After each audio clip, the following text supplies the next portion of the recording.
미사의 이 흐름을 보면 우리가 미사 드리기 전에 세상 속에 있어요. 미사를 드리러 간다는 것은 예수님의 사랑 안에서 나를 다시 정돈하기 위해서 미사를 드리러 가는 거예요. 여러분들이 잘 아셔야 돼요, 이거. 우리가 미사에 가는 거는 예수님 생애에 내 삶을 다시 정돈하려고 가는 거예요.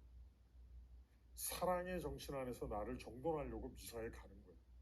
왜냐하면 내가 세상 속에 있으면서 지금 죽음의 상태거든. 내가. 미사 가기 전에 나는 죽음의 상태.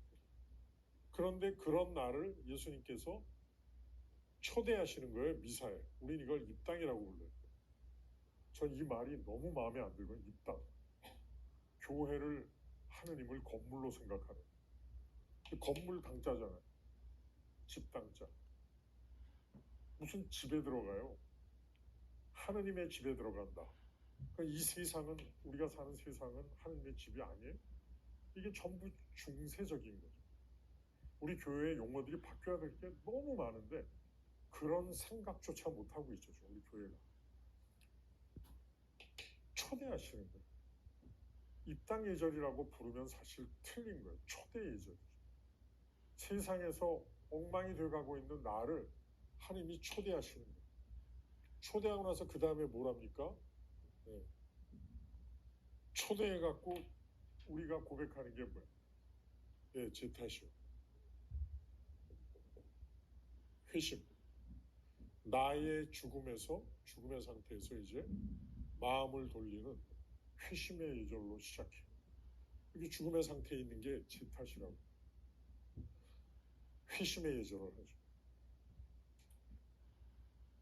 그 다음에 말씀의 전례를 통해서 친교를 이뤄요. 하나님과 친교를 이루죠.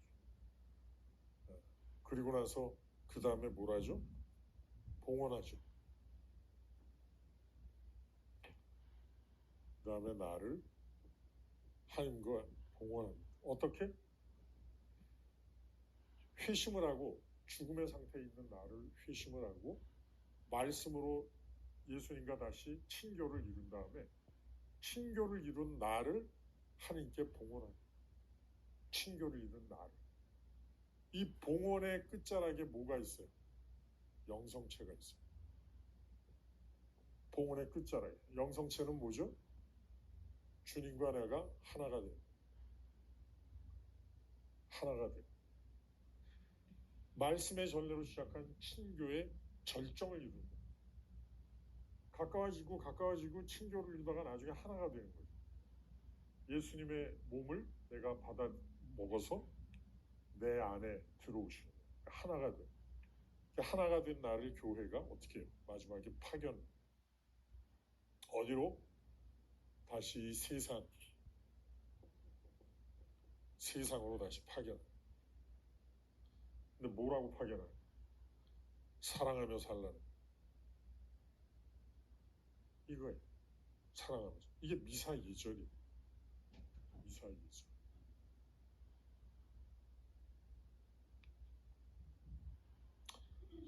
그러니까 우리는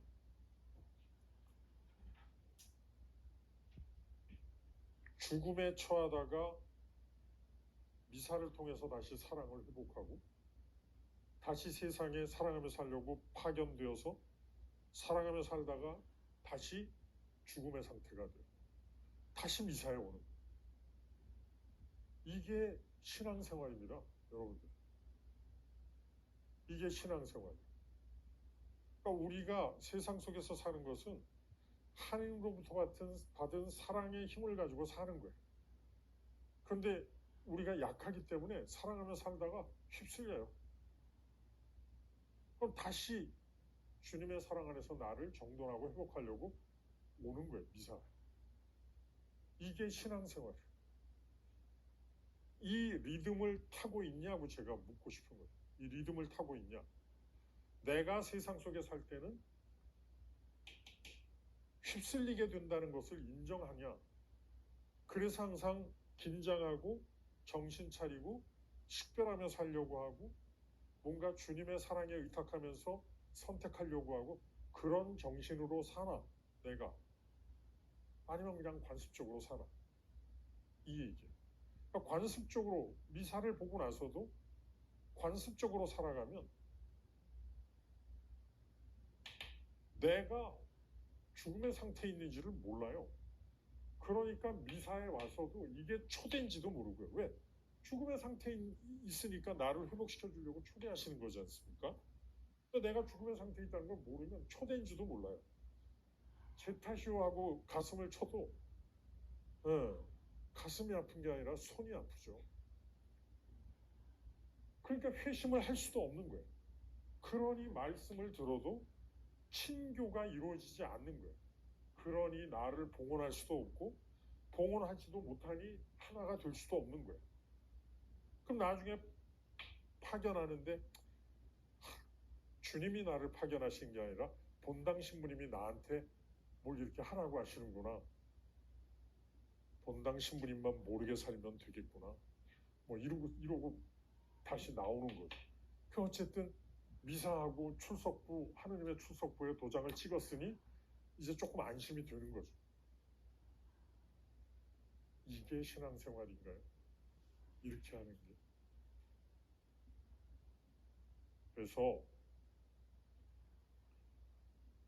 제가 우리 그리스도교의 이 전례를 너무나 좋아하고 존중하고 생명처럼 느껴야 된다고 얘기하는 건 이런 게 담겨 있기 때문에 예수님의 생애를 전례적으로 기막히게 형상화시켜놔서 이거를 드리면서 이걸 충분히 이렇게 내 마음을 실어서 경험하면서 고백하면서 나아갈 때 우리는 회복되는 거예요. 근데 그렇지 않으면 이게 그냥 아무것도 아닙니다. 교회가 가지고 있는 힘은 뭐 어느 신부님, 주교님 이런 게 아니에요. 이 2000년 동안 보듬어져 왔던 예수님의 생애를 기반으로 보듬어져 온 그래서 수백억 명의 신자들의 2000년 동안의 신자들의 인생의 경험이 녹아서 고백되는 이게 전례로 만들어진 이 엄청난 이 전례의 힘 이걸 우리가 경험하기 시작하면요 뭐 신부님이 마음에 안 드니 뭐 주교님이 왜 저러냐 뭐 이게 부질없는 일 그런 거에 목매달고 신앙생활 하는 게 부끄러운 거예요. 이런 걸 모르니까 이게 미사뿐이에요. 미사뿐이야. 근데 미사를 중심으로 얘기했죠. 미사뿐이 아니고 이게 너무 기막히게 정돈돼 있는 전례들이. 그러니까 이런 걸 모르는 게 너무 안타깝고 이런 걸 거부하는 개신교 신자들도 너무 안타깝고 천주교 신자들은 천주교 신자인데도 이런 걸 모르고 개신교 신자들은 저놈들 면제부 팔아먹은 놈들이라고 아예 이런 거를 그냥 다 부정하는 것도 안타깝고 기가 막힌 거죠. 인간들이 얼마나 어리석은가를